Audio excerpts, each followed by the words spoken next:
പുതുക്കിയ driving test രീതി May 1 മുതൽ തന്നെ നടപ്പിലാക്കാൻ ഗതാഗത വകുപ്പ്. എന്നാൽ ടെസ്റ്റ് നടത്താനുള്ള മുഴുവൻ ഗ്രൗണ്ടുകളും ഇതുവരെയും സജ്ജമാക്കാൻ സാധിച്ചിട്ടില്ല.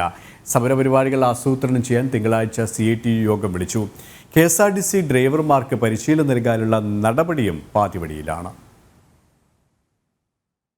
ഡ്രൈവിംഗ് കാര്യക്ഷമമാക്കുന്നതിനായി കൊണ്ടുവന്ന പുതിയ ഡ്രൈവിംഗ് ടെസ്റ്റ് രീതിയുമായി മുന്നോട്ടു പോകുമെന്നാണ് ഗതാഗത വകുപ്പ് മന്ത്രി KB ഗണേഷ് കുമാർ അറിയിച്ചത്.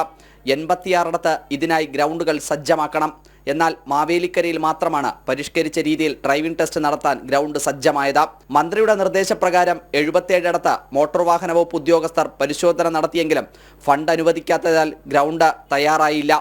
ആയതിനാൽ പുതിയ രീതിയിൽ എങ്ങനെ ടെസ്റ്റ് നടത്തുമെന്ന ആശയക്കുഴപ്പത്തിലാണ് MVDയും.